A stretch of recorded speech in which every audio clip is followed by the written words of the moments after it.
I would tie the door to my wrist. So if the door opened, it would pull my arm and wake me up. So we did that the entire time. And then I always had a string with me. It was the one way, because that's how they rob a train. Is they open the door slightly and then just crawl in and start pulling shit out. Pull your arm up. As soon as they open the door, your arm goes up and you're fucking wide awake. Wow. That's crazy shit. So this guy was so paranoid. He lived on the 34th floor. He used to tie parachutes on his bags of cocaine. So if the cops came and he threw them out the window off the balcony, this is where it tastes your mind. But anyway, that's a complete different story. Here I am with this 60-year-old Cuban with underwear on, nothing else, and a gun. Right? And he's walking around, he's doing coke, and now he starts crawling, and he's running into a room, and he's doing blow. And I'm sitting there watching TV, and I'll never forget the song that was on. You know what the hot song was that week? Chaka Khan. Chaka Khan. Chaka Khan, Chaka Khan, let me rock Chaka Khan. And I heard that song over and over. I stayed with him for 4 hours while he's doing the best blow in Miami. And I'm sitting there like a fucking priest drinking fucking soda. Really? Eating sandwiches. And I'm dying inside. I'm dying to do this blow. And in the middle of all this, I hear, bah! The gun goes off. And he shoots himself in the foot. And I'm like about to faint from anxiety and debt. And his kid comes in and his wife. And they're like, what happened? And I'm like, he shot himself. I'm like, that's the 3rd time in 2 years. Look at his fucking foot. He shot himself in the ankle. It was fucking crazy. The cops came. They already knew. Oh, what'd you do, Muñeco? You shot yourself again? Jesus Christ. When are you going to stop doing that shit? They fucking took it. It was like another day in Miami. Jesus and I'm Christ. like, oh, my God. Now I don't have a ride. Now I got to take a fucking $80 cab ride. There goes my fucking coke. Hey, Joey, will you walk me through your weight gain and weight loss through the years? So, like, when did you start gaining weight? The weight gain started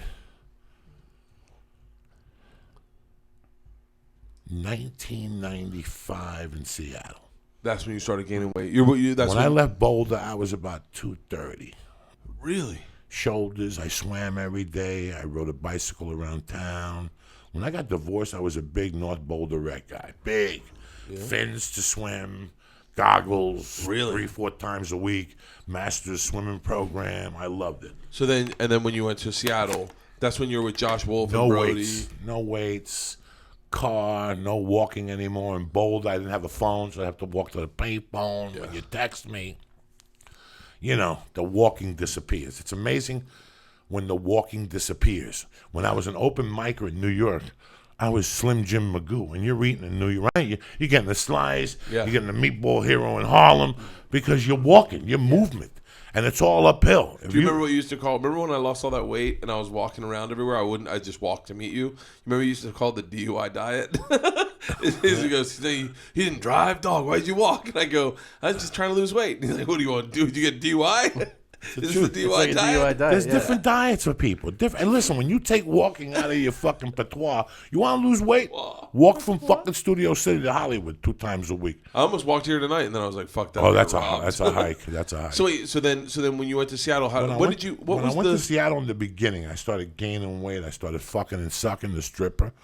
Once you start eating pussy is when you go limp. That's the biggest weight gain in your life. Once that pussy's good and you're in love and you're eating bagels. Dude, I was 185 when I met Leanne. Yeah.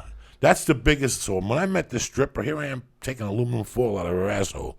How do you think I'm eating? I'm eating turkey burgers. I'm eating fucking 3 egg omelets for breakfast. 3 egg omelets? Oh, my God. This chick always had a yeast infection, so I had to keep my immune system up. You know what I'm saying? When you're a stripper, that yeast infection is alive inside you. So wait, so how heavy were you when you moved to Hollywood? So when I moved to Hollywood, I was probably 255. The real good, from Seattle? From Seattle. The really good picture of me at Stanhope's where people look at and go, wow. Can you pull that up? No. Can you find it? Nobody's got it. Oh, okay. Rogan's got it in his personal file. I'm about 250, 255. And then... What kind of file does he have? It really went deep in... probably about 2001 was where the sleep apnea and the cocaine met. And I started going on the road for long periods of time. The road will do it. The road, eating that fried food, those Yoda rooms in Michigan, the booze, Buffalo, the booze, the blow. The blow will kill you. The blow, unless you're out there sucking dick and smoking crack and not eating, but when you have a little bit of money and you do blow, you binge eat. When you wake up, you right away put 8,000 calories in your system and you go upstairs and sleep. You do that 4 or 5 days a week. The results are fucking monstrous. Yeah. So what happened was when I got the sleep apnea, you're not getting enough oxygen in your blood system. And all of a sudden you start creating, what's that thing you create when your body goes into panic? No, I know what you're talking about. Serotonin? Serotonin, so that makes you fat as fuck. Yeah. So I remember getting on a scale at one time going, wow, Josh Wolf got a deal.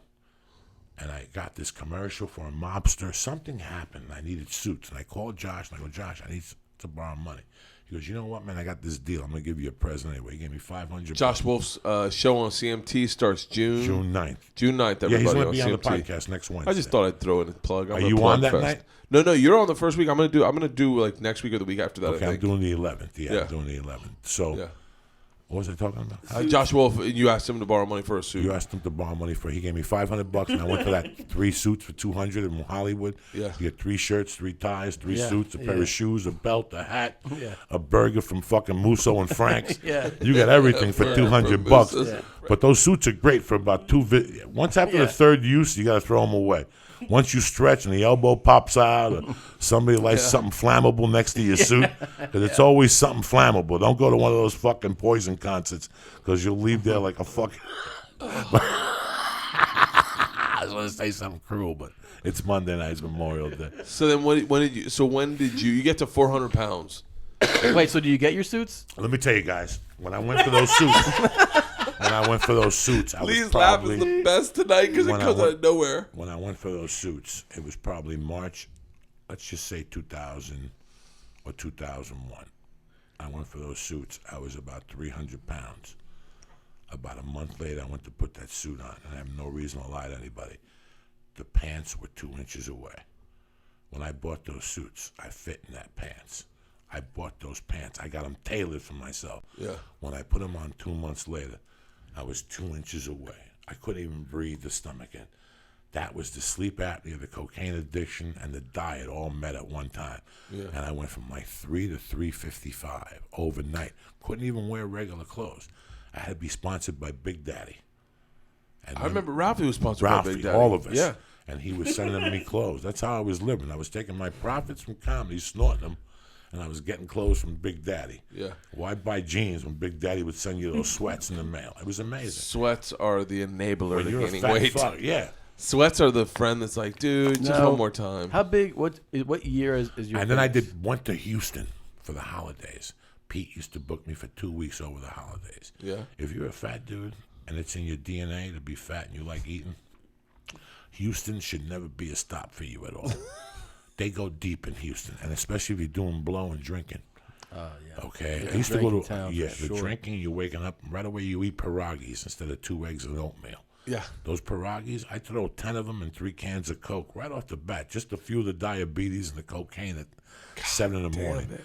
I'd wait. I'd even stop doing blow to go get kolaches and get like 3 jalapenos, 3 sausage and cheese. 10 of them and 3 cans of Coke. And on the way, stop at fucking Taco Cabana and get 3 breakfast tacos, potato, egg, and cheese with the spicy sauce. Oh, yeah. Houston, Texas has got great fucking Terrible. food. And then you go to sleep and you wake up and you go to Beaver's and you get a fucking Greek cheeseburger with the steak fries and the clam chowder with the fucking fish in it. You know the Greeks. What do you got? Crab? Throw it in there. Who gives a fuck? That shit. And then at night I go by Pete and there was a Chinese restaurant by Pete. Remember, it was right next door. It was right next It door. was a Chinese restaurant. Oh, I used to fucking love Come that on. place. Who do you think you're dealing with, dog? And then down the block I remember if you look up Disco Inferno on Cold Case, that was the first remarkable gain weight. I went from 355 to about 380 in a month. Ooh. 2 of those weeks were in Houston, Texas. It was on about a month ago. If you ever see Cold Case, always pop it up and see if it's Disco Inferno. I play a cab driver that was really skinny at one time. Yeah. I was a disco dancer. But after the cocaine backfired, I moved to Philly and I become a cab driver. And What like casting? so it was one of those. I did 2 weeks in Houston. Yeah. Basically, got off the plane, did New Year's with Joe at Melrose on Saturday, slept all day Sunday, and I was the second scene on the first day of shooting on like the 3rd of January. Oh, wow. It was one of those things. Yeah. So I didn't really get a chance to lose the sodium out of my body from eating out all the time in Houston. Yeah. When you look at that episode of Cold Case, you will go, Joey, you were 2 weeks from dying. And right around that time when I came back was when I got diagnosed with the sleep apnea. I finally fell asleep at, where's President Clinton from? Little Rock. Arkansas. What is it? Arkansas. Little Rock, Arkansas. Little Rock, at that funny bone that Joe Chadwick bought. Remember Yeah. when they broke off and Joe Chadwick and the black bartender who robbed the bar in Miami, they bought a fucking mysterious funny bone at Little Rock, and I was asleep at the fucking I was asleep at the hotel, and a guy came up to me and goes, "Excuse me, I'm a doctor. I heard you snoring when I was checking in. You better go to a doctor on Monday." He goes, "Just from looking at you, I could see the bags under your eyes, the color of your skin. You're going to get sick." He goes, "You have sleep apnea. I could hear you choking." At that point, I had been thrown off a flight. For snoring? Before the flight took off, guys, I sat down, I put my head back, and I started going. And they said, and they're like, "You got to go, dog. You got to go. You got to go. You got to go get some sleep." Wait a minute. Oh, my no God. airline person says you gotta go get some It sleep. was really bad. I was on United, and I think I had alcohol on my breath or something the night before. But no, I wasn't drinking that morning, but you could tell I was fucked up like the night before. You're not even a big drinker, so that would No, be but when I was doing blow, I threw down. Listen, when really? you do blow, oh yeah. When I threw blow, Budweiser cans, cold like a motherfucker. Yeah. Give me a case of those 12 ounces, put it in the freezer. That was what Felipe was saying. You got to do, Tom, you got to hang out with Felipe's part. I was listening to a part of it. It was hilarious. That guy's so, but Joey and him are so authentic. Yeah, completely. Of I course. feel like, That's do you why ever he's feel the like we're best. kids listening? I'm a total child right Yeah, here. like when Joey tells the stories, I feel like the two of us. What am I are going to just jump in with my fucking story He was- about the time I ate a sandwich somewhere? Like, He was crazy, Felipe. Yeah. Like when he got down, he got scary down. Like he went to a different place. Like Really? Like Eddie Bravo Indian. But I got two good Felipe stories. One night we did a gig together, but he hung out to do something, and I bought a batch of Coke. What I thought was Coke. When I got to the hotel room, it was meth. It was up in one of those Merced, Yeah. oh, they're one of those meth counties. Yeah. and I did it anyway. You know me. Fuck it. If you know, it's here. What am I gonna do? Get back in the car and hunt it down? Fuck it. You know, that's what we got tonight. So you did And meth that I night. did it, and he got. I did 2 or 3 lines. I was fucked up, and he came back, and I remember that I must have smoked 80 cigarettes in front of him, like one after the other, watching a TV show.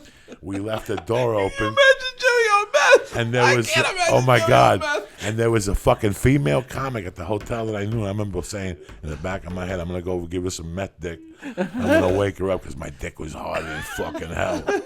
Why couldn't you just go to find more coke? Like actually find coke. Like you don't Because have to do the listen, it took me an hour Did to you get bust the one of meth. those Joey Diaz nuts? Huh? I don't know what I did. Fucking tremendous. And another night, Felipe calls me up. He goes, "Hey, man, what are you doing?" I go, "Nothing." He goes, "I'm in your neighbor. You want to take a ride?" I go, "Yeah." I knew what he wanted. This is when I just heard rumors, you know. Yeah. He had never done powder with me. He picks me up, and I go to El Compadre. Like, let's go inside. We get a margarita. I get like $100 worth of blow. This is how bad I was. And he goes, "You ready to go?" I go, "Yeah." So he was under the impression I was going to give him some. Yeah. We get in the car. He starts the car. I start opening up packages with $1 bill. And I'm throwing him out of the car. That's like a shotgun snort. And he's by the third package, he's like looking at me like, "Where's mine?" I'm like, and I just threw it, and I opened up all 5 packages, did 20s, one in a row. And he goes, "What happened to mine?" I go, "I can't give it to you, my buddy. Drive me home." And he drove me home. I remember he called me 4 days later. He goes, "That was fucking crazy." That's how bad.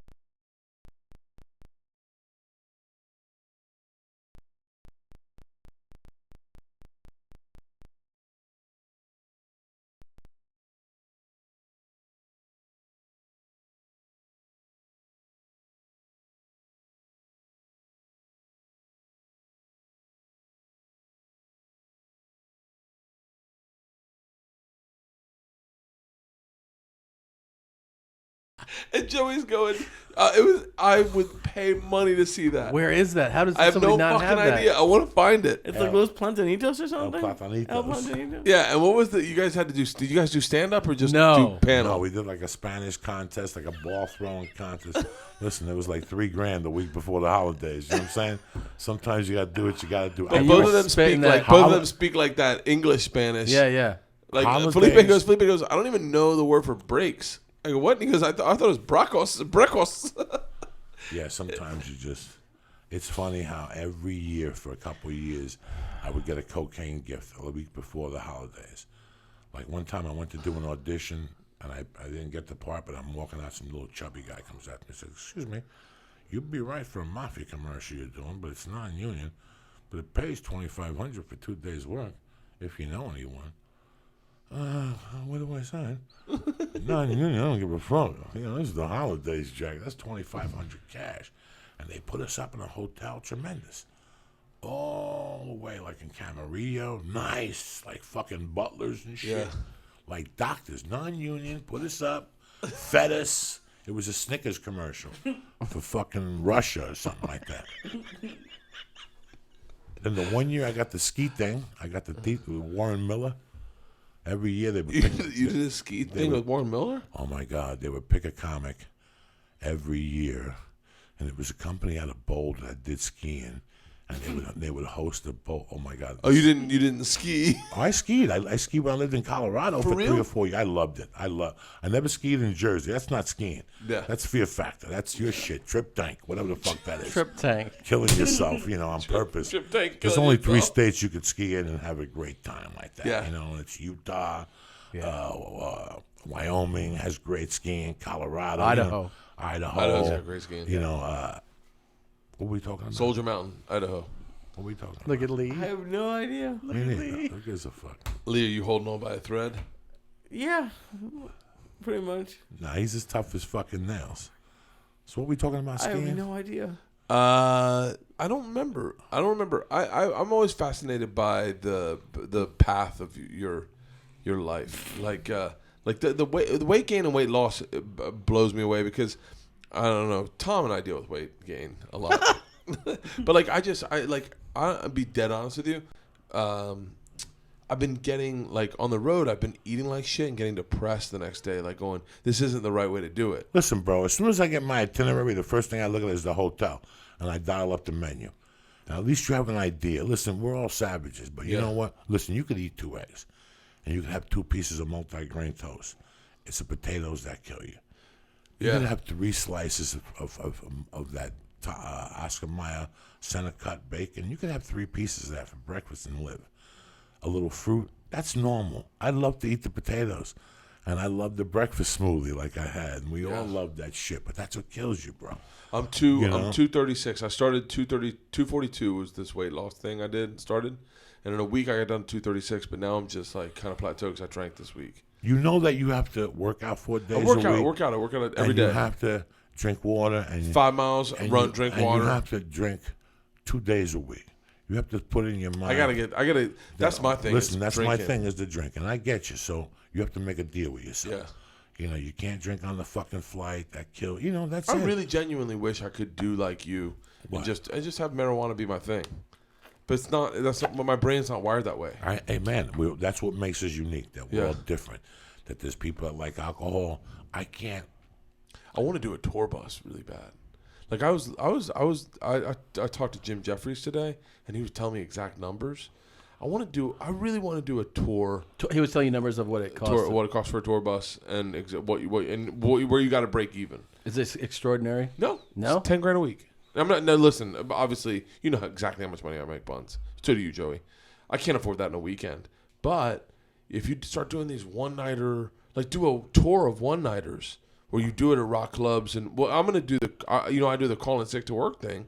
So I was like, I could do that every day, a call in sick to work. It doesn't matter what day of the week it is, as long as it's not Saturday or Sunday. Mm-hmm. And I was like, I really want to do a tour bus now, while I'm young, while I'm not young, but while I'm enjoying comedy. You know what I mean? I was like, why aren't we doing a tour bus? Like 3 of us, or me, the 3 of us. Why wouldn't we do a tour from Tampa, Orlando, Atlanta, Nashville, Columbus, Here Pittsburgh. Here we go again.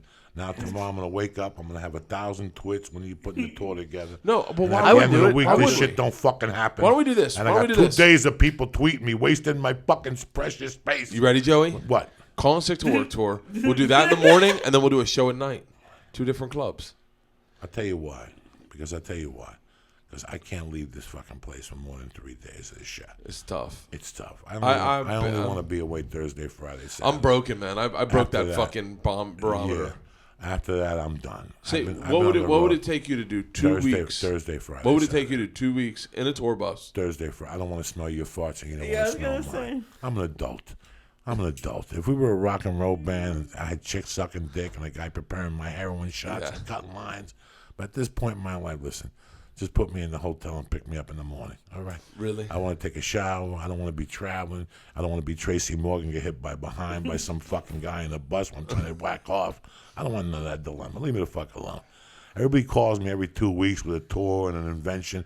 First of all, I don't like promoting on a nightly You basis. called me about a tour. Well, it wasn't me. It was the fucking all right. dude. All right. First off, I do not like the 3-night promotions in the city. What do you mean? 2-3 nights in a row on my Twitter. It just seems like a fucking whore. It's too much promotion. Yeah. Okay, it's too much. Then we got to make the Man of Steel retweet for us and all that shit. I don't have it in me to drive 4 hours. I don't have it in me to drink with people after a fucking show. I'm 52. I want to go to the room, have a cup of coffee, and pass the fuck out.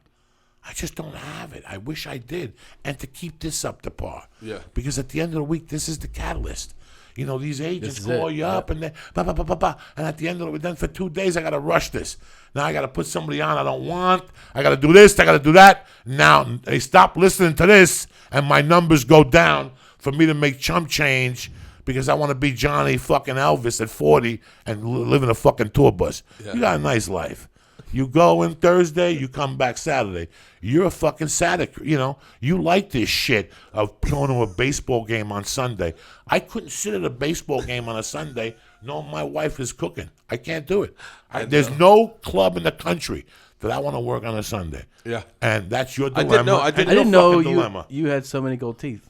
Oh, Oh, yeah. this guy's Johnny Pimp. You know Yeah. that? This is Jesus. Yeah. Are those new? No, they've always been there. yeah. I'm thinking about You look putting like these- fucking Edgerrin James. I think can't go about out. putting more in. I can't go out on the road, give you 3 weeks, and guarantee I'm going to give you 9 great shows. Right. Really? I can't do it no more. I don't can't- want to ever burn out, Bert. I don't want to I see what burn you're saying. out That- 3 weeks. I don't want to be like these guys that's what it becomes. And then it becomes the end-all, be-all. And now you're 52. You got 2 kids. You got a mortgage. And this is all you got. You moved here to do something here. Yeah. You didn't move here to go out there. If not, let's end it. Let's shake hands, move to Houston, move to Nashville, and cut your travel time. Yeah. You moved here to shoot a pilot on Thursday, to shoot the Travel Channel, to fucking pop an occasional movie or something. You didn't move here to go out every 8 weeks on the road, unless you're Bill Burr, selling out 18 nights in a row.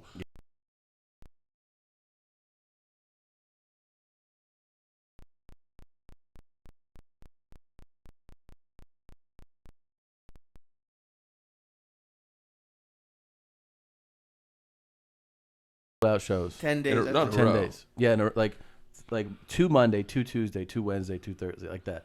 At the Wilbur Theater. In Boston, yeah. Sold out. It's just over 1,000 seats each show. So he sold like 19,000 tickets. Holy shit. I feel like I just been slacking on my stand up. Like I feel like I listen to these guys. Yeah, but you said it before, but you're out all over the world shooting TV shows. Like you can't keep that up You if you're can't doing what burn. you do. Listen, you have to can't. focus on I know one. you can't. Nobody can. I mean, But it's not while you. you're, It's but nobody while can. you're doing the travel show, you're penning. At night, you don't have time. While they're drinking, I gotta go to the room. I gotta pen for an hour because that pen, what's his name? Rodney Dangerfield didn't do comedy for a few years, but he kept penning. yeah. So even though you're not doing that, when you pen sometimes, it's just as valuable. Yeah. Just keep penning. Something happened. You're hanging out with these fucking Puerto Ricans. Something had to happen. You're hanging out with a bunch of Arabs. Something had to happen. Yeah. Something had to happen. Something happens every day in your life that sometimes you don't write down or we miss. I'm the fucking number one guilty part of that.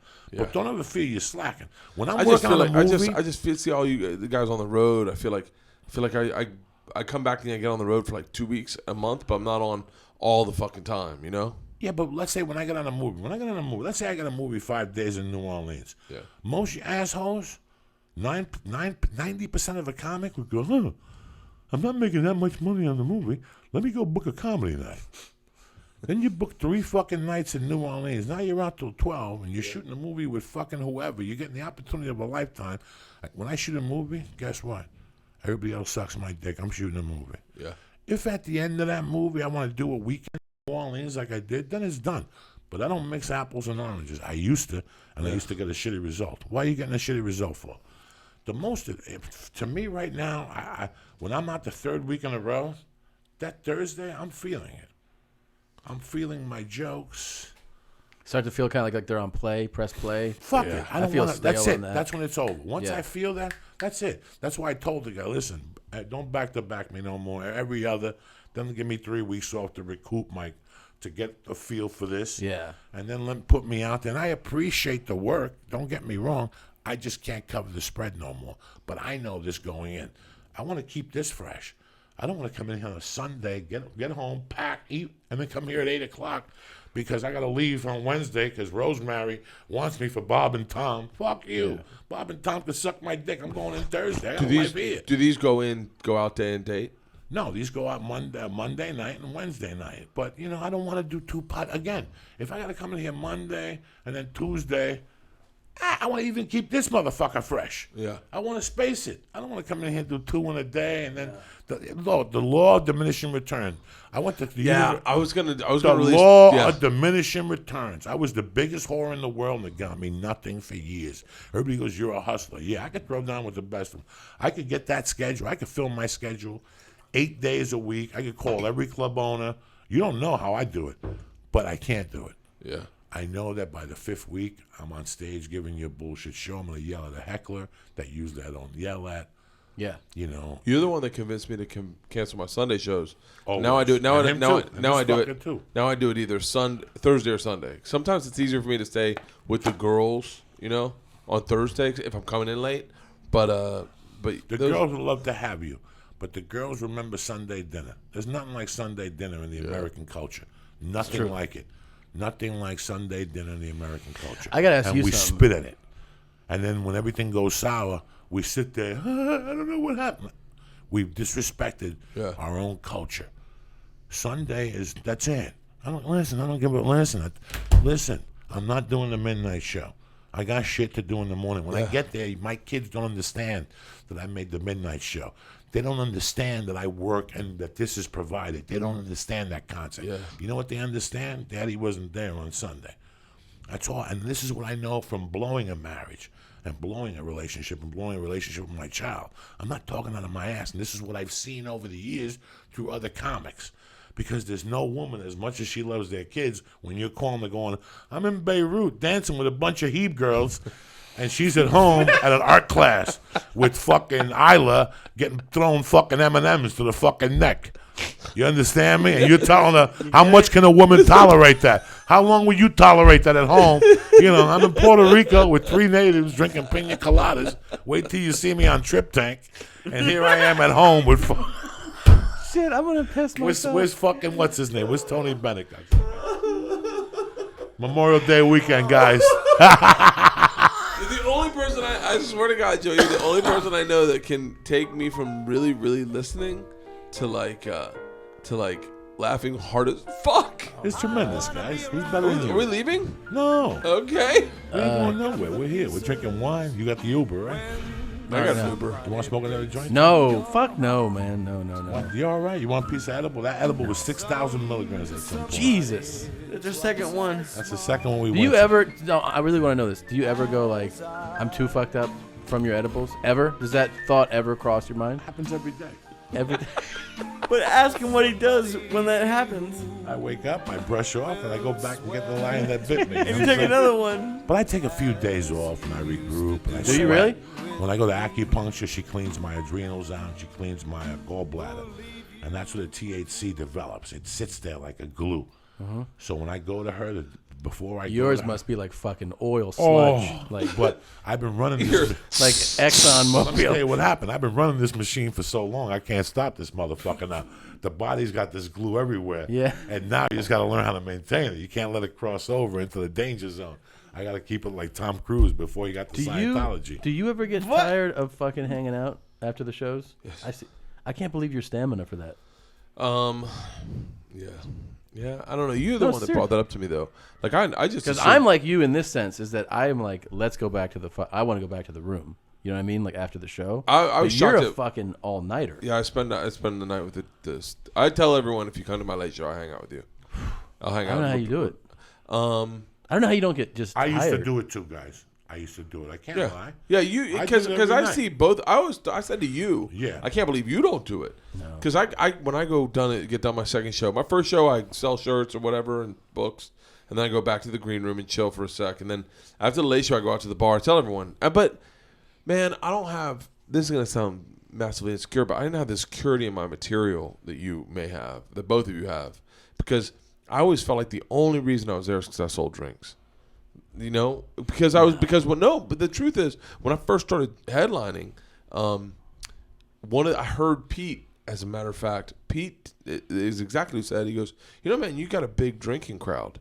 That's good for a club owner. Because Pete was kind of guy that move drinks. And he's like, you move drinks. And I was like, yeah. And then David Tell randomly said to me, you can't count, in Miami one weekend, he goes, you can't count on the club owner watching your set. You cannot count on the club owner knowing good comedy. What you can't count on is that the club owner knows how much booze you sold.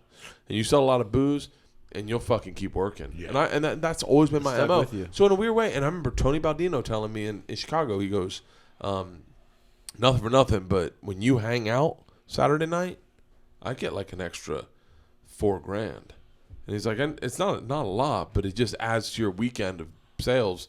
Makes you a better comic. I tell you that all over the country. Tell them to hang out for an extra hour. So I always tell people to hang out. But then you're like, I'm having a drink on stage, so that moves booze too, right? Oh, well, but yeah, I drink on stage. Usually I do a shot or I pound a beer when I get on stage. But that's the deceptive thing. Not to like let the canary out of the mine. But like I only have one beer on my first show. Yeah, I'm not. Yeah, it's great. But and then I'll have one beer on my second show, and maybe a couple shots. Maybe I don't know. Who knows? Dude, I'll be honest with you. I'm kind of in a way jealous of it, like because I sometimes will be like, all right, I'll have a drink with you guys, and literally 8 seconds in, I'm like, I gotta get out of here. Oh, really? Because I feel like if they're waiting for me to be entertaining, I'm not gonna entertain them. But we're different dudes. Of course. But we're different dudes. Like me, you, and Joey are the same guy. Yeah. But we're all very different. Like Joey's very honest. I'm not very honest. I'm really not. You know, you guys know me pretty well. This is honest right now. Yeah, I'm honest right now, but I'm not very honest. Like if Joey said, "Bert, tell me what dot is," I'd be like, I don't like confrontation. Like most of the times when I hang out with Joey, and I'm being dead serious, I kind of listen to Joey and let him tell me. Like remember when we first hung out that whole month? Like I kind of did therapy with you, but I would tell you things and then I'd listen to you very honestly. Like, but I would never confront anyone. You don't have a problem with confrontation, nor does Joey. I have less of a problem with confrontation than you do. Yeah. I'm not as comfortable with it as Joey. Joey has no problem telling you what's wrong. No. I was always very polite. No, yeah, something happened the other night that I feel really bad about. What? And I told Lee what happened. I don't know how, and I felt bad because I know it's going to come back to bite me in the ass. It always does in life. It's the second show Saturday. We just take pictures with everybody. Hugging, the whole thing. And then me and Lee are like, let's go for a walk. And I call Lee, and Lee's at the buffet with Talking Leia. Who? A friend of ours. A Twitter guy. Security, the main man. And they're hanging out, and I'm sitting there by myself waiting for him, and I'm watching. I'm at the sports book. Am I drinking? Not at all. Yeah. I think I have a water. And I'm watching whatever is coming up on the sports book. I'm watching pieces of the UFC. I'm watching the baseball game. And like when you're just, I don't know how to say this, when you're just in a fucking, you're in a zone? What do Gentiles call it? When I'm Gentiles. Whatever, decompressing. Yeah, decompressing. I was just decompressing after the show. Winding down. And you don't know where your mind is at. Your mind is nowhere. And that is a great, the best feeling, the only thing that is a true pleasure to comics is decompressing after a show is so great. So in the middle of my decompression, a guy comes up to me and goes, hey, you're the comic, man. I was going to go see you, but I didn't know who you were. Right? And, oh, nice to meet you, sir. Yeah, maybe come tomorrow night. It's a 7:30 show. I'll put you on the list. Yeah, but why should I come anyway? It says you in the movie Grudge Match. That's a really shitty movie, but I don't have to tell you. You were there. I mean, I'm a boxing writer, and as a boxing writer, I mean, De Niro should have been beat up, and I'm sitting there, all right, and he goes, so his wife is in the midst. She's like laughing, like giggling at like my husband is so witty. Yeah. And I'm sitting there, guys. I'm 52. Okay? I've heard it all, and I've eaten a lot of shit in my life. And I made a promise when I got clean off coke, I wasn't going to eat shit no more. At no level, whether I was in Hollywood, on a set, an agent, a director, I'm done. They're fucking thieves without guns. I was a thief with a gun. I don't have respect for a thief without a fucking gun. So this guy gets close, and he goes, that's my biggest problem with comedians. That whenever I bump into them and I talk to them, they're not funny. He goes, I've been sitting here for 8 minutes, and you haven't said one funny thing to me. And I look at him straight in the face, guys, and I go, why don't you take a fucking walk? Take a fucking hike. He thought it was a joke. He's like, oh. And his wife and like, and like, I don't have to go any. And I'm like, take a fucking walk, guy. I'm sitting here minding my own business. I ain't bothering nobody. I just did a show. I just took pictures. I'm just sitting here minding my own business. You got to come and insult me. You know what he says to me? He goes, I can basically do whatever I want. And he starts giggling again. And I go, do me a favor. Because he started, like, protecting himself, like just trying to talk himself out to the hole. And I wasn't even having it, guys. There was no apology. Listen, take your bullshit somewhere else. And I told him, take a fucking hike. And he stopped and he goes, are you serious? And I go, get the fuck out of here.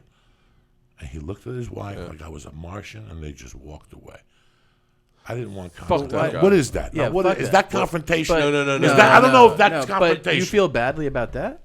He was older than I was. I was raised to respect people with white hair. No, that guy's an asshole. And then I thought about the Joe Rogan thing 10 years guy's ago. an asshole. Old people are assholes that grew old. Yeah. I thought about that right away, and that made me feel a lot better. But that's not the school of thought I was raised. No, you didn't do anything wrong. You shouldn't feel that. Now, was that confrontation? No. Well, that's confrontation, yes, but it's not. It's like. You got any cheese left in there? Anything? No. You got a fucking grape like I'm Julius Caesar. I don't care. See, Joey, I don't lose my head over that. I lose my head over when I talk shit to people when I'm drunk and I know there's probably a camera on me. Oh, sure. Yeah, like that happened at the Mall of America. Yeah. The guy was like, I hit the button to say close the hotel at 12. And they closed the hotel. Uh-huh. And so I hit the button and the guy goes, are you handicapped? And I was like, what? And he's like, are you handicapped? I was like, no. He was like, then I can't let you in. I was like, oh, never mind, I'm handicapped. But I did this whole spiel about being handicapped and then having a blind guy and a guy in a wheelchair with me. Mm-hmm. But I was like, because the speaker thing was here, so I was like bending down to do the speaker voice. And I came around the corner, and the next, the guy was like, were you the guy with the handicap guys? I was like, yeah, have you seen them? And then he was like, we have video cameras, man. And I was like, fuck. I totally Britt McHenry'd myself. Yeah. Like, that's what I think of. I don't think about those moments. Like, those moments, you're not being a dick. You were nice to the guy. You were gracious to the guy for a while. The guy was an asshole. He's a cunt. All his friends will say he's a cunt. That's how it works. The reason why my mom died was the heart thing. Yeah. But really inside was her heart broke. Because my mother was a very generous person. She was raised like a gypsy. My mother knew that if she made $100 and she came in the room right now, she was only supposed to walk out of his room with 50. In her world, that was my mom's world. Yeah. And I was raised like that, to spread money. It's not about you. I get a little money extra, cut fucking Lee in, cut you in. That's the school, and you do the same. Yeah. But people don't think that way. So you end up getting fucked, and then when you need money, they don't call you back, even though you paid for their fucking kid's dental bill and shit, whatever. And I think the same way, and I don't know how the fuck you guys do it. I tell you what bill kills me. There's a bill that's called the manager's bill.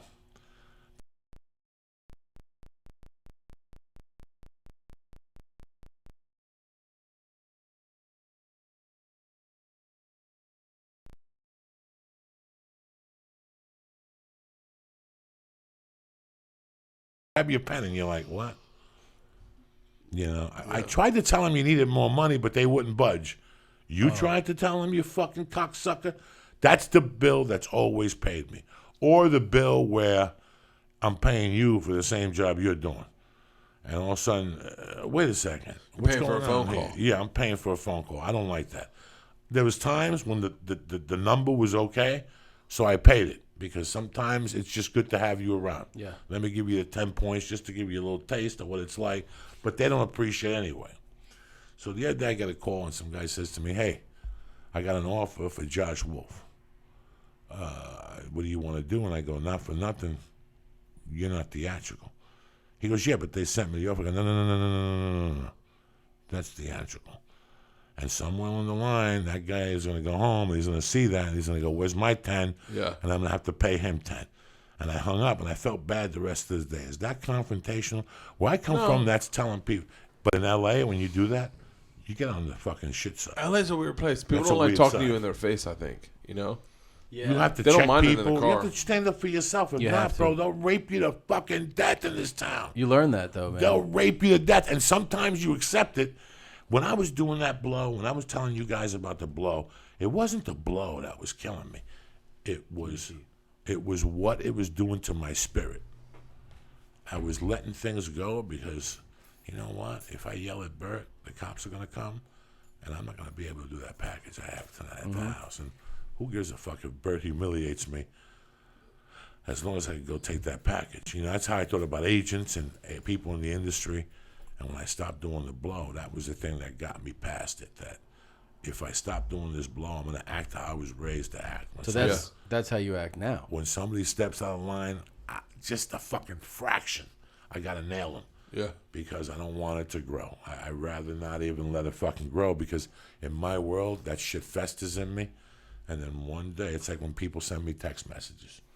Okay. I've never sent you one. I've never It's sent like you when one. people, and I tell, like Ralphie had a thing about leaving me messages. And I go, Ralphie, what's the story with the 8-minute message? Go, you know, there's no need for it. I kept telling him and telling him and telling him.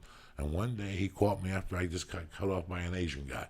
So what happens? Now it's your fucking bad day. Now I pass it on. And people are like, what the fuck? How are you talking to me like that? I warned you 10 times not to leave me a message. Yeah. And you kept doing it. Today's my bad day. Now you're going to get I've been dumped. yelled at twice by Joey for I've been being, yelled at being once. on an Thread email messages. thread. No, Oh, but I didn't start the thread. It I don't just- matter. Don't follow it, That- that- cocksucker. He yelled at Go me to a the lot, bathroom. so So we can break go to your the bathroom. fingers. I'll give some shout outs, and we'll move this captain along here. Let's give some shout outs. Are we? Is the show over? No, How long have we done? No. We're doing what we're doing. I don't even know how long we've been on. We've been Lee. on for however. Fuck it. Let me give some shout out. Main shout out goes to my main motherfucking Vegas, Mr. Talking Lair, running fucking security this weekend. Also a big shout out to my man Matt Baltasar, always there for us. Lyricists for Hire, Bobby Sharon and Crystal, Greg and the Asian princess up there in Seattle, Laura Cobain, Keith McCabe, Jordan Lee, you bad motherfucker, and my man Andrew Southern, guys. I love you cocksuckers. So it was funny when we came in here tonight. Yesterday I got an email when I woke up. It was the 10th anniversary of the release of The Longest Yard, the one I was in. That fucking, right? Is it May 25th? Does it say it? Yeah, that was Labor Day weekend. So it was funny. It was on last night on TBS. And then today I was talking to Lee and I told him to put it on, the beginning of it.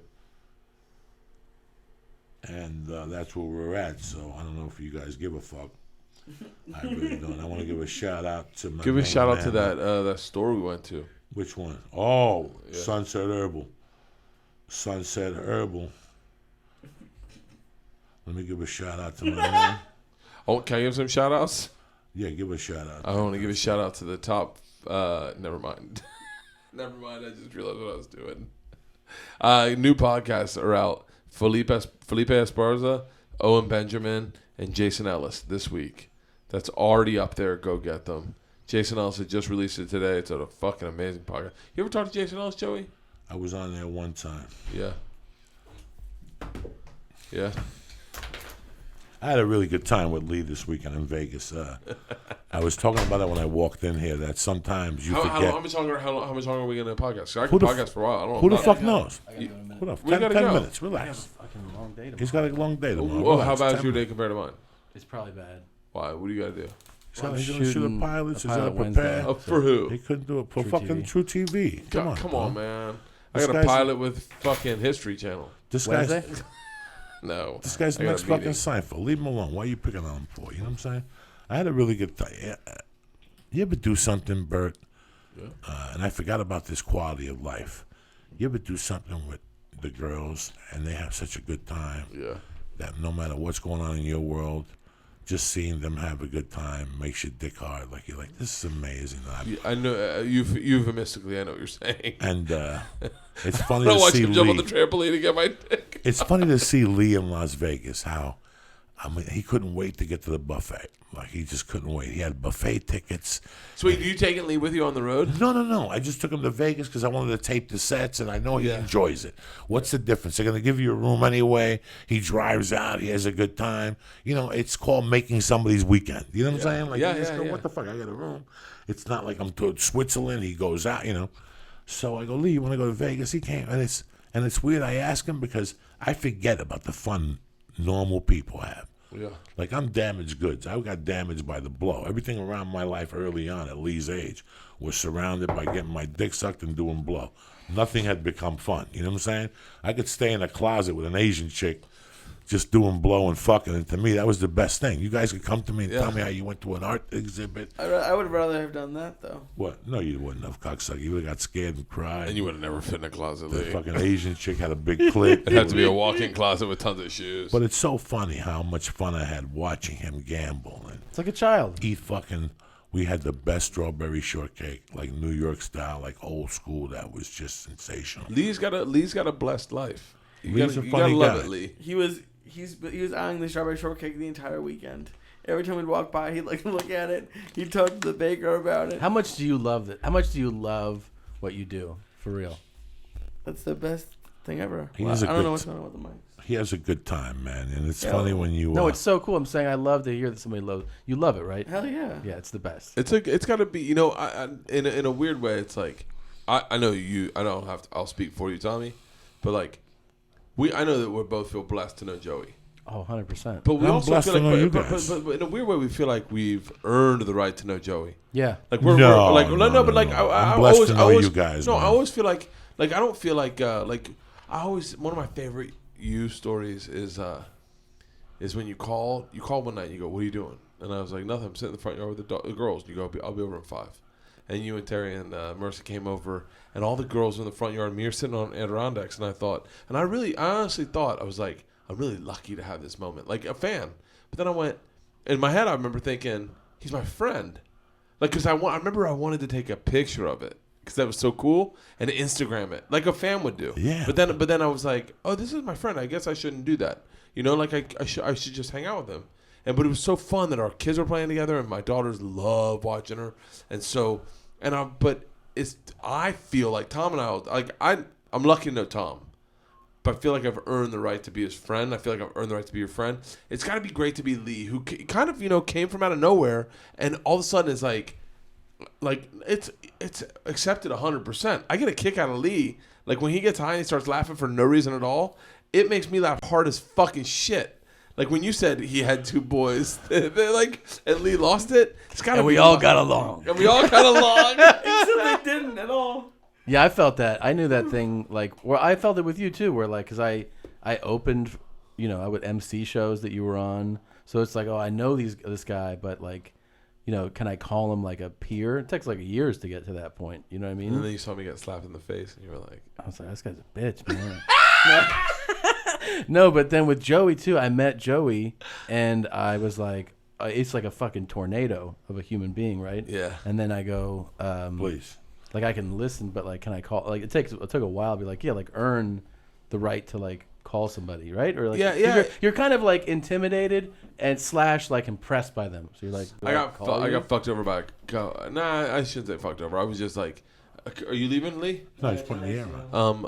2 comics kind of like used me to get something for themselves, and I felt very used. I Oh, never yeah. felt like that in a very long time. They did what? It's not even that bad. I made more of it than it really is because I was drunk when it happened. But they used me to get information, and I got fucking pissed. Where's the top part of his body? Yeah, well, that's when he gets hurt. That's when he comes back. Look. This is for your fact. Look at his face. Look at his face. Look, there goes the cord. There goes the... Look at his face. Look at him. Look at him. Watch out. The TV's moving. The TV. Fucking hilarious, guys. You're the best. I feel the same. I feel... Listen, I'm part of the younger thing. You know, I'm older. You guys are younger. So I never ever felt like... I never feel like you're 52. No, I feel like no, you're 42 I also. love it. I love it. I love the fact that we're all... You know, I got into this because I read a book. What pushed me over the hill was the Lenny Bruce book. And I really, really believed that I was crossing over. This is what I believed in my heart, guys. I really believed that I was crossing over from being a criminal to joining like a biker gang. Like when I became a comedian, I thought I was joining like a secret society. Okay, this is what I really believed. And I thought that we really had each other's backs. I thought that this was the end-all, be-all. Yeah. And then you go on the road and you meet some dicks at some of those Yoda rooms and some It's- of those dude. tribble rooms. I just almost sucked that. I'm opening another bottle of wine. How soon are you leaving, Buns? I'm leaving. I got it. Look, I really do so- have to go. Why? But I don't want to go. Why? but Why I the ha- fuck? He's cracking open a bottle of wine. Where you going? Another 10 minutes. 10 minutes. What the fuck? And you 10 meet minutes. a I bunch. do what you do. You do what I do. And you meet a bunch of dicks, and then you come to L.A. and I was blessed to meet. I go to the Comedy Store and meet Duncan and Joe Rogan and Ari and I had this faith. And all of a sudden when that thing went down with Carlos and Joe and what happened at the Comedy Store, everything went away. I saw a comic for what he was. You know, a comic tries to approach you sometimes. They don't have the best intentions. Yeah. And that's what always sticks out in my head is how they didn't say, you know what, you shouldn't throw Joe out, we're going to back it. They caved. That always fucked with me a little bit. Mm-hmm. So that broke it's like, for me, it was like becoming Sammy the Bogavano without ratting. It broke my spirit when I realized it was all about money. That's it. You know, when you realize it, that's when I hate comedy, is when it becomes about money. My fun times is when I could call Segura and you and go, hey, man, meet me at that pizza parlor. Let's go down and do 15 minutes apiece. Dude. And we fucking giggle and we get high and we talk to people and we take pictures. And I don't have to sell T-shirts. I don't have to do nothing. Yeah. I can just be myself. It's when you're counting heads and this guy robbed you last time. That's when it becomes a chore. It's like you can make $1 million a year as a comic, but I either respect you or I don't respect you. That's the truth. That's definitely the truth. I don't give a fuck. That's I really the don't give best a part fuck. about comedy, though. The best part about comedy within comics is that you don't hold comics to the standard that society does, which is how successful are you on paper. You hold it differently because you either respect that person or you don't. It has nothing to do with their income. Yeah, and there are guys that don't make $1 million that I respect. Of course. There's guys, all the guys I probably, most of the guys I respect don't make $1 million. Yeah. The guys that make $1 million, sometimes they're the first ones you disrespect. You're like, nah, I don't like the way you came about that. I respect the open micers now because I know how hard it is for them now. I feel bad for feature acts now. Dude, I feel heartbroken for feature acts now. is the most least. You like, know. and you know, I wish I. You take care of them now more? I only started. I shouldn't talk like that, but I only started tipping people because you said to. Really? And yeah, I never tipped a feature act in my life. I used to get And sometimes 500. sometimes I forget. Only reason I don't tip is because I forget sometimes. No, I know. Yeah. But like usually I'll tip the wait staff, $100 at the end of the week. the whole staff? Everyone get $10. Cause Yeah, I don't know. I don't know how to do it. Yeah, sure. But I don't know who's waited on me or who's got me drinks. And then usually I'll give whoever's featuring for me like $200. It's not a lot of money, but That's I'm cool. not making a dickload of money. No, but you're helping out. That's what I just try to. I don't go like crazy. I just. I try figure to you help out. pay for a little bit for the flight or whatever. I've fuck. like just started doing stuff. Where I don't make a ton of money. Flights. It's interesting. I used to think that the money would grow exponentially, but I think my money's. I don't know. Now I'm going to shit on myself, but I think my money's past my talent. I feel What? I feel like I don't know. I'm not like you though, man. We're different people. You believe more in yourself than I believe in myself. Come on. Nope. That's I promise not. you that. That's not true. I promise you that 100%. That I believe more in myself. I've had more conversations with your wife where I know who you are more than I know who I am. 100%. You believe more in yourself than I believe in myself. 100%. Where do you see your Dude. shortcoming? Because I see We you as shouldn't do this on somebody- a podcast. We just talk This on is the a great phone. podcast. No, you believe in your worth more than I believe in my worth. Like if someone said to me, in all honesty, if someone said to me, "Man, we'll have to get into a dollar number to prove this," but like, I know for a fact that you believe that you can go out and do rock clubs and you'll sell them out. I would never believe that myself. Yeah, I just but- would assume I'd get there and no one would be there. Well- I would never believe that. I don't believe in myself at all. Yeah, but I had the same panic thought before the show. Right. And then you get there and it's all right. And you're like, oh, cool. Like, Yeah, it but worked I out. would have never done that. But you could do it. I could, but I still would never do it because I'd rather a club fucking four-wall it for me I got you. and know that there will be people there for me to perform in front of. Like, I don't Yeah. know, man. I think it's generational a little bit. I think that you grew up in a time where punk rock's the wrong way to say it because that's not what it is. Right. But like entrepreneurial stand-up where you looked at like 'Cause both this of is you the- guys were ahead of the podcast game I way want to ask before you me. a question, not to intervene in this. Shoot, yeah. So how long have you been doing comedy for? 16 years? Okay. I want you to rate from 1 to 10. The first 7 years of your comedy career, how hard did you work? The For truth. 7 years? How I'd do you say- think about the same? I worked a lot harder than I Tom worked Segura? now. How hard did you work? How many nights did you go home and you could feel you it was like a girl cheating on you? How bad I'm gonna give me a 7 only because I believe I'm an 8, but I would never say that about myself. Did you think you ever have a girl cheat on you? You ever been in love and a girl cheat on you? You know what that feels That like? Yeah, of empty, course. Yeah, horrible yeah, feeling, yeah. Is that the feeling you had when you wanted to be that good in comedy? Did you ever get that frustrated? No, of course, yeah, After of course. when you're 5th or 6th year, then you should always value your worth. I didn't do a lot of things. I didn't go to Montreal. I didn't do Letterman. I haven't taped an HBO special or special at all. But I know one thing in my career, I worked. Yeah. I fucking worked. I've been on buses. I was telling Lee, I used to take a bus from here to El Paso as a feature act. Then from El Paso to New Hampshire. What? Take the Southwest. That was the cheapest flight available. You forget Logan. I would go into New Hampshire, and then I would work Boston, take a bus to Maine. From Maine, take a bus to Syracuse, Rochester, Buffalo. Yeah. That's when before 9/11, you could go into Toronto. I would sneak in through the casino and then take a bus to Ontario and work that place for $800 a week to headline. You had to stay there for 2 weeks and sleep with the creepy uncle in his house, and he drove porn. I told that he drove fucking hookers at night, the retarded brother. You have no fucking idea. Taking buses between Rochester, then coming over and going all the way to New York and doing Rascals and doing the city clubs and getting fucking bombing, and then taking a bus to DC Improv and getting fired because the headliner wanted a clean feature, and then taking the bus to Myrtle Beach, then getting a flight on like fucking Spirit Airlines for $2 to Miami and doing the Improv for 2 weeks. And then doing Uncle fucking Funnies when it was in. Well, funnies. That was a dump. Boca? That Boca? fucking hole. What was the name of it? In Boca. No. Uncle Funnies was Dorfman's first club. I thought it was in Boca. No, it was right outside where the Dolphins practice. Where do the Dolphins practice? In that facility right there. But that was the roughest week ever. And then he had the other one in West Palm Beach where I got high with the chick from Night Court. And he fired me. Dorfman told me I couldn't work that club no more. And he spread the rumor that I was doing blow. And it was because I The brought... rumor. Yeah.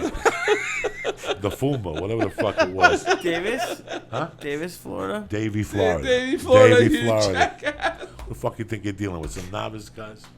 I would bust it everywhere, and I would call Yoda the whole time. Going, I've never done a Yoda You have run. a I fallout. kind of want to do a documentary. You have a fallout. of You have like- a fallout. And I would take buses to Michigan, inside Indiana, Wisconsin. I worked for that guy when he pay you with the gun on the table in Minneapolis. Oh, Milwaukee. Milwaukee. That Oh, I fucking know who you're jerk talking off. about. JD. JD from the fucking biker gang. Why would he have a worked for gun that on the guy. table? Oh, my He God. was a gangster. How did you man. handle the gun on the table guy? I handle people going on the tables It's all the Joey time. J- That's what I'm Joey, saying. yeah. You're Joey I didn't Diaz. even Wait, look did at you it. work for him? No, I never worked for him. But I worked for tons of JD. stories. You heard my story, right? There was two people who put forget. guns out. Him and the jerk off from, From New Mexico. Chicago. No, the guy from Chicago. Which one? Brant. Oh, he put that Brant gun? used to put a gun on the table before he paid. Riddles? Fuck Riddles, him. and he put That a gun on the motherfucker table. was a check and then he bouncing go, motherfucker. And then we said to me one time, he goes, "What do you want, cash or check?" And I went, "Oh, In my head, I thought it was more certified. We got a check. I go, check, definitely check. And Leanne goes, why the fuck would you get a check? Get cash. I know This that check's one. gonna fucking bounce. It bounced. Yeah, it bounced. It bounced. No, It maybe fucked it up. didn't. I don't remember. But I think Caparulo's bounced, and that was the beginning of the end. what were we just talking about? Guys with guns. JD's. JD. So we go into JD's is the Jameson Comedy Tour, and right. it's me, Steve Byrne, Danny Bevins, and Billy Gardell, and the second we roll in, I'm closing the show because I'm the loudest of the group, and so JD says, I don't know, that guy's not closing. Billy Gardell's closing, and Billy is the guy, for you guys that don't know, is the guy on Billy Gardell. He's on Mike and Molly. He's Mike, not Molly, and so he's like, yeah, don't worry, Bert will close the show. He says, no, I don't know who Bert is. You're closing the show. He fucking hated my guts until the very end of the night. Last week, someone said he was in the outlaw biker gangs. Right. JD's had a stroke, I think. Yeah, he died. He's He's dead? in bad shape. He's in bad shape. Yeah, he's a good guy. I like that. So we go out to the thing, and I said, so JD, you're an outlaw, huh? Which you don't say to a biker. And he goes, excuse me? I said, you're the biker gang. Outlaw? Like, I'm being such a fucking guy in a movie. Yeah, you're in the biker gang, the Outlaws? You're the And he square was- guy. And he was like, what do you know about the Outlaws? I said, my dad represented them in Florida. I said, Slowpoke and Lefty? And JD goes, you're Al Kreischer's kid. What? I swear to you. And he goes, are you fucking kidding me? God damn it. We come in the office. You be that little kid. That's you? I said, yeah, in Tampa. There's a bunch of guys that got arrested in Jacksonville on this big case. My dad represented them. And my dad would talk about the fucking biker gang. And I remember the names. Your Lefty dad and knows some Slowpoke. unsavory shit about these guys, for sure. And this guy went, are you fucking... And he started bringing motherfuckers over. I remember it was snowing because he had an Escalade. Do you remember that? And it was always clean as fuck. And he was like, come on over. He goes, this is... his dad was a lawyer for the fucking Outlaws. And I remember... And then all of a sudden, next week, I got an offer to do a weekend there. $1,300. It was $1,300 for like fucking 7 shows, I want to say. And you had to stay at that condo. No, we stayed at a hotel. I didn't go back. My God. I made a bet with the bar staff that on Sunday I'd make $100 for tips and everyone. I promised them. And I said, if I'm wrong, you guys all have to get naked on stage. But if I'm right, I'll get naked on stage and you can take a picture with me. And I was wrong. They didn't make $100. And JD goes, take your fucking clothes off. And I was like, it was like a joke bet, JD. I was trying to raise their tips. And he was like, take your fucking clothes off. So there's a picture of me naked on stage with everyone from Joker or something, or whatever it was called. Comedy Club. What was But it? I don't know. I don't fucking know. What are we worried about? That's how I Semantics. value. That's when Tom, I. don't get go. no. That's Why? when Why? It was do, I five- do. it was 15 That's minutes. when I you. feel. Listen, What's brother. 15 Good minutes? luck to you. Thank you, brother. Let us know what time it starts, Tom. What night? When does this pilot premiere? Oh no, I'm just going to shoot it, so I don't. What's the premise? It's about me and Christina. Oh, seriously? Yeah, Is it like scripted? yeah. Should be fun. Nice. Yeah, You know, for months, people started hitting me up, going, "What do you know about it?" And I didn't even know. yeah. And then somebody told me, True TV, listen, man, you paid your dues, you deserve it. Thanks, I buddy. ain't mad at you. Go get your fucking paper, cocksucker. Tom Segura, it's your mom's house. Christina's podcast is That's Deep Bro. Yeah. That's Deep Bro's rated higher than your mom's house. You know that, right? No. Yeah, always. Really? Your mom. That's Deep Bro is one of the highest rated comedy podcasts. It's a great one. I've had people that don't do my podcast Yeah. say how great that podcast is. You know what is really funny? We'll do the podcast live, your mom's house live. Yeah. And people will come up to us, and I'll be like, "How's it going? Thanks for coming." They're like, "Yeah, I really like that Steve Bro more." I'll be like, "Thanks a lot, man." And then they'll be like, "We came out kind of hoping to see that." I'm like, "We didn't advertise that. Like, you're telling me how disappointed you are? Yeah. You wanted to see a different movie? Like, it's So we wait, told you where you were be seeing it." honest. When was the last time you guys 69'd?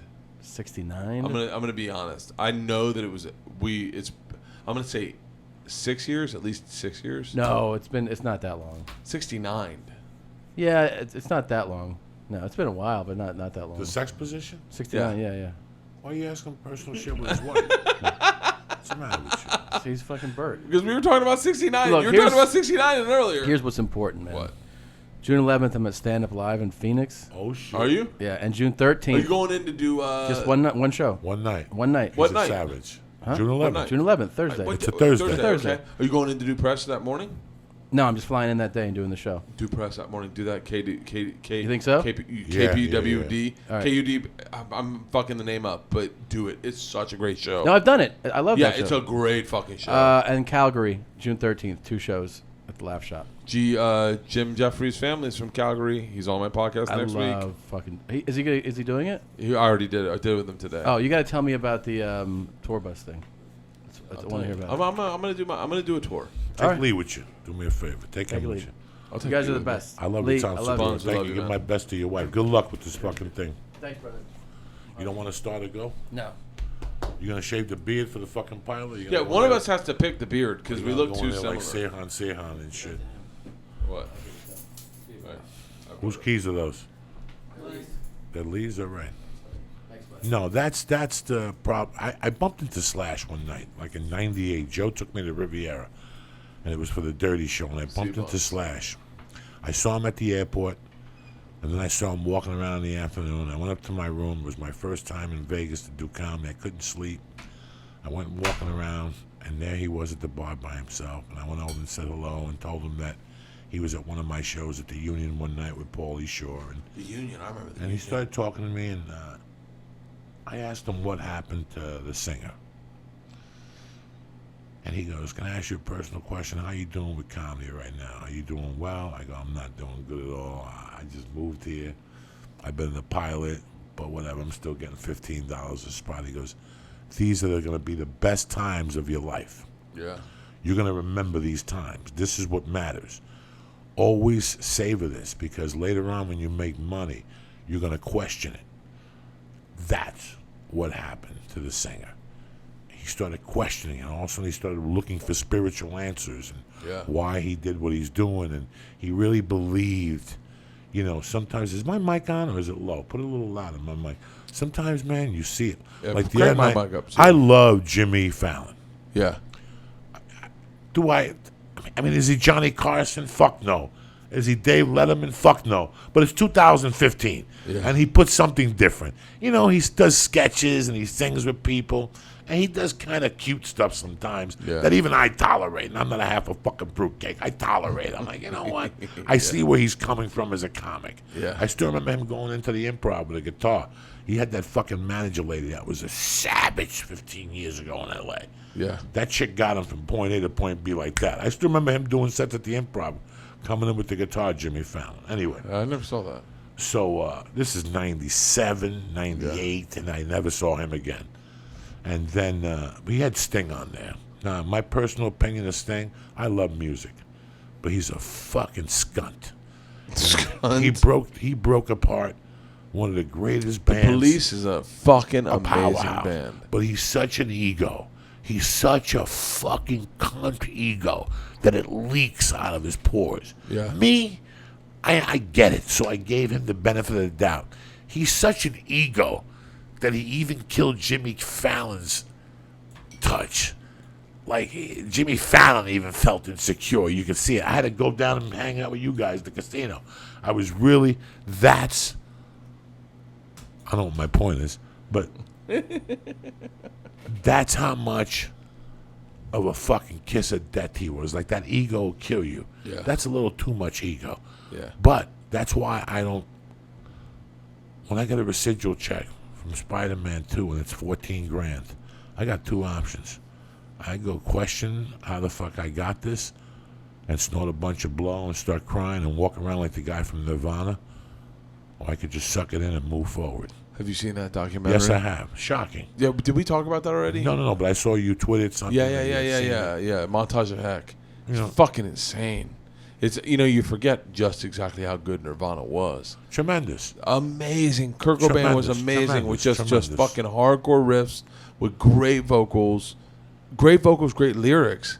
Amazing. And Dave Grohl was the quintessential drummer of that time. Didn't say shit. Oh, it was fucking amazing, man. And that when you watch him like nodding out on heroin, it breaks your heart. It breaks your heart. You go, God damn it, man. And then I've never been there. I've never been there with my I could kids. see it. I still remember Guns N' Roses winning the Grammys and being fucking just gone. falling all over themselves, smoking cigarettes, nodding and shit. At the Grammys? At the Grammys. Fuck all these clean acts, new kids on the block with haircuts and shit. These motherfuckers were fucked up. You'd sit there and you go, wow, that's amazing. Now, can they handle it? Guess what? They're still here. Yeah. Aerosmith, can they handle it? Guess what? They're still here. You know, Led Zeppelin, you know, half of them are fucking gone. I introduced Georgia to the Monkees today. Oh, Jesus Christ. Here we come. Oh, Jesus Christ. Like, and Georgia was like, I don't get it. And I was like, God damn it. This is the first iteration of the boy band. This is the first example of, like, producer makes the boys who sing the songs that they write, and then they try to get power, and then they kill it. And it was a TV show, and I was like, George, I don't know if I can tell you about this. This is too deep. Like, this is, and I literally was sitting there. I partied pretty hard last night, and so I was like sitting on the couch with her. We were cuddling and watching it, and I was like, baby, this is next level. Like, I don't know what to tell you about this. I go, just enjoy it for what it is. You ever look at your children and see their future? Yeah, it's. Oh, Jesus Christ. Got the funniest love song anyone could mean. Hey, with the monkeys. Here's one of the first things I saw out of Cuba. The Monkees? When I came to the country, this is what was popular on TV. Yeah. This, the Green Hornet. Hey, I'm doing Felipe's podcast tomorrow. Are you going to do it with me? No, I got 1,000 things to do tomorrow. I want to do a podcast with you and Felipe. I'm waiting for this answer right now from this guy. He just texted me now to see if I can meet him tomorrow. You ever look at your kids and kind of in a way see their future? I do. I do with Isla. I don't with Georgia. I don't know what Georgia's going to do, but I can see Isla's not going the right path. I can see it. Why do you say that? You know Isla. No, Isla's just a free, El Diablo. beautiful child. She's a free, beautiful child that's going to end up a drummer in a fucking lesbian band, or like she's not going to be like a doctor or lawyer. Like she, I just don't see her taking the conventional path. I think what she respects in life is not what the average child respects in life. Which is good. Like today, we were my hands were all painted because Isla bought these spray paints that go on shirts. She wants to make shirts for me of animals. That she'll draw a stencil from the animal and then she wants to make shirts. But she's only 8. Like, it's like a entrepreneurial angle for her. But she doesn't know that you can make money of it. She just knows that she wants to do it. So she made these owl shirts with the letter B in the center of the owl. It looked so badass. I was like, how are you doing this? And then she would just like really like. Do you remember like Bob Ross? Do you remember that guy, that painter Bob Ross? That would be like with the afro. They'd be like, we'll put a little squirrel in the corner. Ida would just take a fucking like there was this black one she did that had an owl in the center on a gray shirt and had the letter B in the center of the owl in like stencil, and then she just took the color blue and sprayed it all over. And it looked badass, and I was like, "Fuck, that's not a regular brain. That's her brain. I can't fuck with that brain, and I don't want to fuck with it. But also, part of me wants to go, hey, make sure that brain is taken care of in case the artistry doesn't come out. I don't want her to be addicted to, fucking pills or heroin or coke. No. As long as you give her love, she's not gonna have any doubts. She's like you, Joey. Like you're one of those guys that you and her are very similar, and I've said this for a long time to you, I think, but like. She loves hard. She doesn't love like on the peripheral. You either know she fucking likes you or she doesn't like you. You're one of those people that my dad loves. But my dad doesn't love a lot of people, but he knew that you respected him and that you had love for him. And so in a weird way, you guys connected. And so it's like, that's like Isla. She's like that. Now I love him more. I didn't know he was that type of lawyer. Yeah. That's a heavy type of lawyer. Yeah. It takes a heavy person to be that. My secret dream, if I ever get reincarnated, I want to come back as a top-notch attorney. I'm talking a top-notch attorney, defense. Yeah. 3 or 4 huge clients that keep you on a retainer, and you just fucking are their mouthpiece for life. Listen, it's going to cost you, but you call me at 5 in the morning, I'm tiptoed Magoo. I'm right there with you, banging it out in the fucking jail. Yeah. That's the kind of, because I saw it. I saw that kind of representation to my mother. Sam DeLuca was the best attorney I ever saw in my life growing up. And he represented fucking killers. And he kept them aside. He drank at their bars. He drank alongside with them. Yeah. And it takes a certain demeanor to have people like that respect you. Because after a while, they'll say, fuck this guy, we'll stiff him. Yeah. You got to keep them paying you. An attorney is a very weird occupation. It's not what people think on paper. For you to be a good fucking attorney, you got to know how to cross the line. You would have been a great and attorney. Come back. Oh, I know I would have. I love Would it. have been a great attorney. My dick gets hard thinking about it. I could have never done the work to get there, though. The work would have been hard, but once you get that work down and you start... Listen, man, they pay you to find loopholes. That's a great job, which is something I'm bad at. But by working that muscle, you get better at it. Yeah. By doing math and working that muscle, maybe a little fucking jujitsu to get your mind thinking. You've been doing jujitsu a lot lately, huh? I'm fucking terrible. It's amazing. I'm so glad I came by tonight. Yeah, me I too. was kissing the girls goodnight, and I called. I saw you call. Yeah, but and I went. Oh, I missed this call. And then my Periscope came up, and it's Joey Diaz live. And did you know this? And then I saw you getting high before the show, and I went, Where's Joey at? In my head, I was like, I know we're right near each other. Where I'll go run over there. And then you were like, Tom Segura's coming over, and I was like, oh fuck, we had talked about that. I was like, the podcast. So I called you up. I go, hey, can I still come over? And I kissed the girls goodnight, and I just got in an Uber. It came over. Thank you. And I was like, God, I'm fucking so glad I did. And This you is came such prepared. a great You night. came with ammunition. I brought booze. I'm not going. Did you Uber? Did you Uber it? I Ubered. Always Ubered. Well, look at you. Yeah. You Ubered, Lisa? Yeah. No, Joey's not a huge fan of Uber. Sure Oh, really? Sure I am. Not for you to Uber because I want you to be mentally tough. You don't need to Uber. You're a fucking animale. Oh my god. What happened? Lee, how long have we been doing a podcast? We're This going one? Yeah. We're almost at 300 episodes. No. No, the how- time right now? Yeah. We're 2.5 hours. We're going to shut off here in about 10 minutes. What do you think, guys? I've had a fucking blast. Oh, me too. This is. I really have, man. I'm so Just blessed to have under you in my 2 life, hours. Joe. Oh, really? It's 153. Yeah, this is, listen, man, a podcast is basically tapping into a good conversation. It shouldn't be forced. It should be very generic. The Yeah. podcasts I enjoy are just generic conversations. Yeah. You can tell when you put a comedian on, he's trying to overdo it. Just talk, you know. I told you, man. I really regret. I regret not reaching out to people I don't know more. Felipe was probably, other than meeting you, was the realest person I've ever met. Like, I remember when I met you, the first words you said were, dog, you ever break into a chick's house and eat her pussy on a Quaalude? And I fucking fell apart. You're like, Lucy Snorbush. And that is the fucking, I remember saying to Joe that night, we were sitting outside the thing, I go, that's the realest fucking guy I've ever met in my life. Like, I feel like a phony standing next to him because everything he says is so genuine. And Joe's like, dude, it's Joey Diaz. That's next level. Like, I mean, that's not his exact words, but, and then meeting Felipe, I was blown away. I was like, and he was like, oh, I'm good friends with Coco. Like, it just, and I really love that in people. And that's what podcast brings out to me, is real motherfuckers that would have never gotten a voice. You know what I mean? Like, you can't be you on morning radio.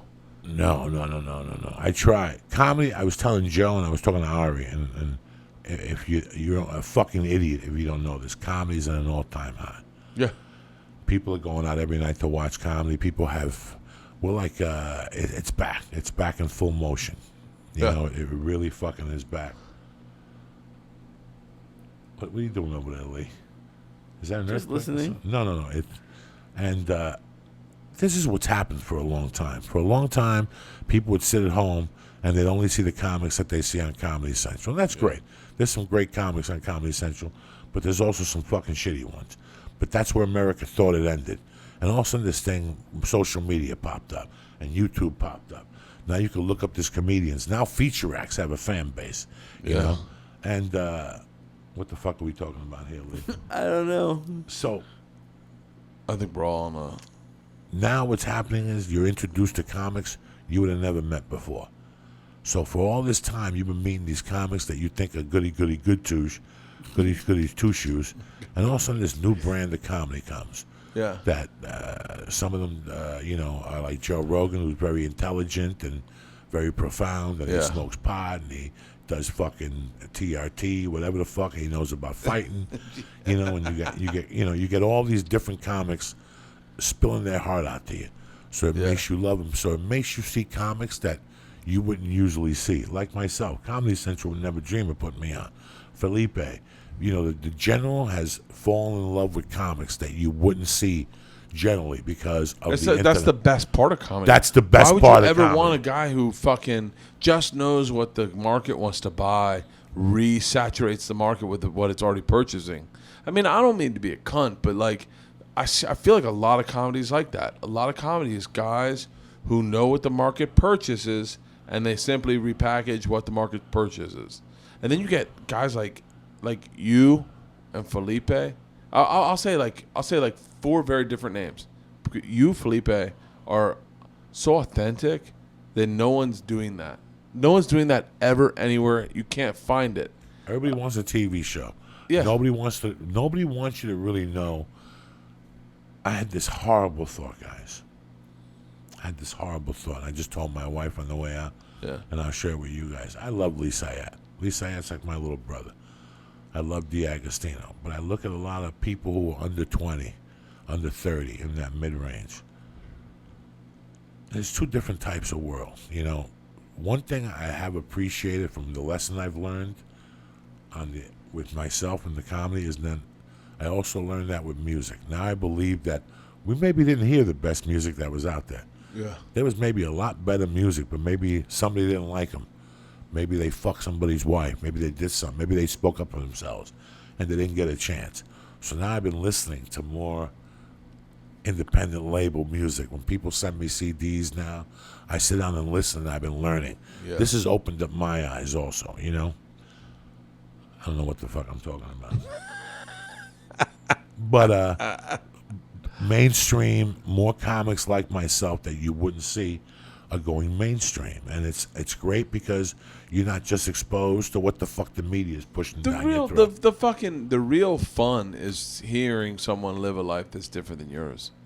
That's not. I don't want to hear about it. I don't. And I'm not shitting on anyone. I don't want to even do material that sounds resembling of me shitting on them. But like, I don't want to hear about a guy talking about what chicks sound like when you hit on them.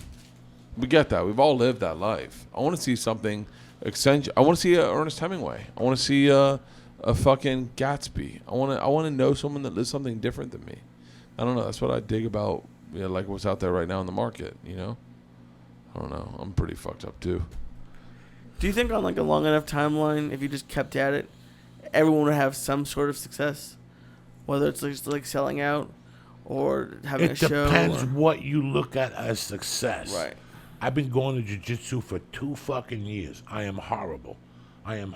But because of jiu-jitsu, it has made me more aware of my body, and I'm trying to get healthier and stronger and in shape. Your body's you're much healthier. Yeah, so success is what? Some people's success is going to a bar and buying everybody drinks and getting your dick sucked. That's some people's answer to success. Yeah. Some people just want to, listen, man, no matter how you look at it, comedy became more important to me than doing crime and than doing drugs. Yeah. It took me 15 years or whatever it took me to realize that, hey, there's comics that aren't better than me. They just have help or whatever the fuck they have. I'm making these strides while I'm a coke addict. Can you imagine the strides I'd make if I was over-coked? If I didn't do coke? Now my energy had somewhere else to explore and go somewhere else with my mind. Yeah, but your path, your journey is what it is. Like there's no like I don't no one can do what you're doing. I don't know. Not to sound like too. I feel fucking against you. I think everybody can do what they're doing. Nobody is consistent. What you're doing. Nobody wants to be consistent. Nobody wants to do anything past 62 days. Nobody, if you take a fucking poll in this country of what happens, I see it at home with my wife. And she's going to get the karma of that when my daughter gets old. When I tell my wife, hey, do this, leave this door shut because this is going to happen. And I come back a week and a half later and it's open. And she thinks I just meant it for 3 days. You know, every morning. Today I got up at 4 in the morning. My flight was at 7:35. I got up at 4 in the morning, just out of myself. I got in the shower. I came out. I ordered breakfast. I was packed already. I tried to write, not jokes, but about my day and about my journey for the week and how great Vegas was. In the process of all this, I go, holy shit, it's Monday morning. I got to post 3 videos. I got to do the morning joint. Nobody was on Twitter, but I did it because it's consistency. That's what I do on Monday mornings. You know how long I've been doing that, Lee? How long have I been doing that pathetic thing with the same fucking songs and the same stupid fucking little... Since I've known you. Okay, 3 years. 4 years. And even though it's stupid, and even though whatever, how many comics get up every morning and tell you to have a great day? Very few. That goes a long way in my world. No one, I don't think. So, consistency is everything. I believe that if you stick with something long enough, even if you don't become a Hollywood star or you don't become a world champion at it, you will get a different lesson out of it. That you will go into the next level of your life in peace. If you, Jimmy Schubert does a great saying. What's it? His father told him, "Don't cut the shrib. Never give somebody a short shriv or something." It means to always give 100%. To always give 100%, even when you don't think nobody's looking. For always give 100%, and that's the only way you'll be in peace when you move on to the next level of your life. Yeah. And with that, let me give a shout out to the sponsors, and we'll get the fuck out of here.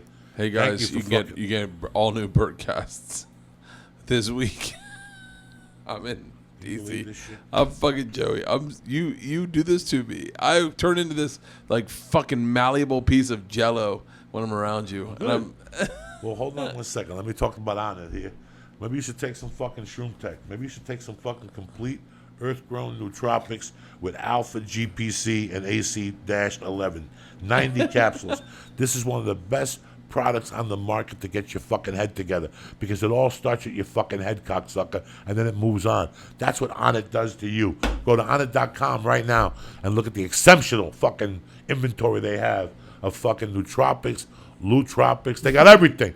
They got New Mood. Battle they got ropes. Shroom Take. They got battle ropes. The only thing I can't get you 10% off on the action gear, I get you 10% off on the supplements. Go to Onnit.com. Look at the fine line of stuff. Try they their got. new mood. Try their new mood. The new mood is tremendous. Listen, I never jump in on an ad, but I will say wholeheartedly, Joey knows this. I have a problem with anxiety and OCD. The fucking new mood, that 5-HTP, that works. It That's what I'm really talking about. does work. If you're a guy that obsesses about shit because someone said something to you at work and then you can't stop, or you said something drunk at a party, try that 5-HTP. It works. There you go. That's a fucking, what do you call those, editorials? Testimonials. Same fucking difference. Go to Onnit.com right now and press in. Church. Boom! And get 10% off your order and just stay on it. You can get on the Stay On It plan where they'll deliver on it to your fucking door every month on the month, okay? That's how we rode here. How about a big shout out to my people at Hit E-Cigs right now, putting a tremendous special for you. 5-pack, 2 cigars, 2 cigarettes, whatever the fuck you want. You Mix gave me and one of match. those cigars last time I was Tremendous. here. $50 fucking dollars. You can't beat this thing. 1,200 guaranteed puffs. They ain't fucking around. You understand me? They're not fucking around. When you go to all these 7-Elevens with those ISIS cigarettes, they only have like 300 puffs. Fucking this shit. ISIS cigarettes? Yeah. Hitty Cigs, they fucking take you to the next level, cocksucker.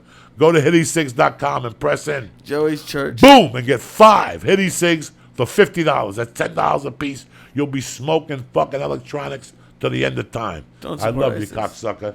Number 2, Iron Dragon TV. You had a great Memorial weekend, but you burnt through your fucking Netflix catalog. It's time to switch Roku, bitch, and go see my man Dave Foley over there at IronDragonTV.com. Classic martial art films right there in your house at the fucking control of your fingertips. Everything you like. What do they got? Jet Li, Yeah, Jackie Chan. Doom Kun. You sure? They got everybody. Tachihiro. Everything. They ain't fucking around. Go to Iron Dragon TV and get 2 free films on Joey Diaz right now. Tell them I sent you. Go to Iron Dragon TV and press in. Joey. Boom! In the box. And get 2 free classic martial art films right now on your television set. And you're sitting there. What am I going to smoke tonight, Joey? You're going to go to naileditlife.com for the best vapor pen on the market. You understand me? Fully guaranteed. You have a problem with it? You call fucking Dave. This week I was smoking my vapor pen at the airport today. Is this the one you told me about? Yeah. And the thing was fucking... Shut up, stop. Just Did you smoke it? I don't know what you're talking about. Did you smoke it? It was No, pretty I fucking have no good. idea. I smoked that dab at the airport that I got fucked up, but the thing was You loose. did what?